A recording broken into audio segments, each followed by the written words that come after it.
नर्तकी के एक दोहे से मिला सबको आत्मज्ञान। एक राजा को राज करते काफी समय हो गया था। बाल भी सफेद होने लगे थे। एक दिन उसने अपने दरबार में उत्सव रखा और अपने मित्र देश के राजाओं को भी सादर आमंत्रित किया। वह अपने गुरुदेव को भी बुलाया। उत्सव को रोचक बनाने के लिए राज्य की सुप्रसिद्ध नर्तकी को भी बुलाया गया। राजा ने कुछ स्वर्ण मुद्राएं अपने गुरुजी को भी दी ताकि नर्तकी के अच्छे गीत व नृत्य पर वे भी उसे पुरस्कृत कर सके। सारी रात नृत्य चलता रहा। ब्रह्म मुहूर्त की बेला आई। नर्तकी ने देखा कि मेरा तबले वाला ऊग रहा है और तबले वाले को सावधान करना जरूरी है, वरना राजा का क्या भरोसा दंड दे दे। तो उसको जगाने के लिए नर्तकी ने एक दोहा पढ़ा। घड़ी गई थोड़ी रही, या में पल पल जाए, एक पलक के कारणे यूं ना कलंक लगाए। अब इस दोहे का अलग अलग व्यक्तियों ने अपने अनुरूप अर्थ निकाला। तबले वाला सतर्क होकर बजाने लगा। जब यह दोहा गुरुजी ने सुना तो गुरुजी ने सारी मोहरें उस नर्तकी को अर्पण कर दी। दोहा सुनते ही राजकुमारी ने भी अपना नौलखा हार नर्तकी को भेंट कर दिया। दोहा सुनते ही राजा के युवराज ने भी अपना मुकुट उतारकर नर्तकी को समर्पित कर दिया। राजा बहुत ही अचंभित हो गया। सोचने लगा, रात भर से नृत्य चल रहा है, पर यह क्या? अचानक एक दोहे से सब अपनी मूल्यवान वस्तु बहुत ही खुश होकर नर्तकी को समर्पित कर रहे हैं। राजा सिंहासन से उठा और नर्तकी को बोला, एक दोहे द्वारा एक सामान्य नर्तकी होकर तुमने सबको लूट लिया।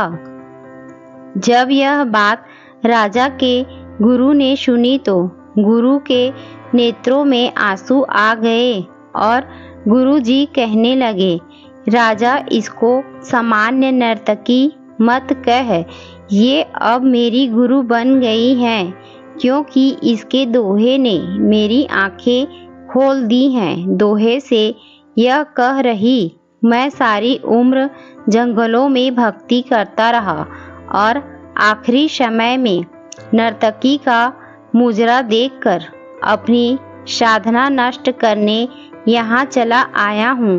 भाई मैं तो चला। यह कहकर गुरुजी तो अपना कमंडल उठाकर जंगल की ओर चल पड़े। राजा की लड़की ने कहा, पिताजी मैं जवान हो गई हूँ, आप आंखें बंद किए बैठे हैं, मेरा विवाह नहीं कर रहे थे। आज रात मैं अपने महावत के साथ भागकर अपना जीवन बर्बाद करने वाली थी, लेकिन इस नर्तकी के दोहे ने मुझे सुमति दी कि जल्दबाजी ना कर, हो सकता है तेरा विवाह कल हो जाए। क्यों अपने पिता को कलंकित करने पर तुली है? युवराज ने कहा, महाराज आप वृद्ध हो चले हैं, फिर भी मुझे राज नहीं दे रहे थे और मैं आज रात ही आपके सिपाहियों से मिलकर आपको मारने वाला था, लेकिन इस दोहे ने समझाया कि पगले आज नहीं तो कल आखिर राज तो तुम्हें ही मिलना है। क्यों अपने पिता के खून का कलंक अपने सिर पर लेता है? थोड़ा धैर्य रख। जब ये सब बातें राजा ने सुनी तो राजा को भी आत्मज्ञान हो गया। राजा के मन में वैराग्य आ गया। राजा ने तुरंत फैसला लिया, क्यों ना मैं अभी युवराज का राज तिलक कर दूं। फिर क्या था, उसी समय राजा ने युवराज का राज तिलक किया और अपनी पुत्री को कहा, पुत्री, दरबार में एक से एक राजकुमार आए हुए हैं। तुम अपनी इच्छा से किसी भी राजकुमार के गले में वरमाला डालकर पति रूप में चुन सकती हो। राजकुमारी ने ऐसा ही किया और राजा सब त्याग कर जंगल में गुरु की शरण में चला गया। यह सब देखकर नर्तकी ने सोचा, मेरे एक दोहे से इतने लोग सुधर गए, लेकिन मैं क्यों नहीं सुधर पाई। उसी समय नर्तकी में भी वैराग्य आ गया। उसने उसी समय निर्णय लिया कि आज से मैं अपना नृत्य बंद करती हूँ। हे प्रभु, मेरे पापों से मुझे क्षमा करना। बस आज से मैं सिर्फ तेरा नाम सुमिरन करूँगी।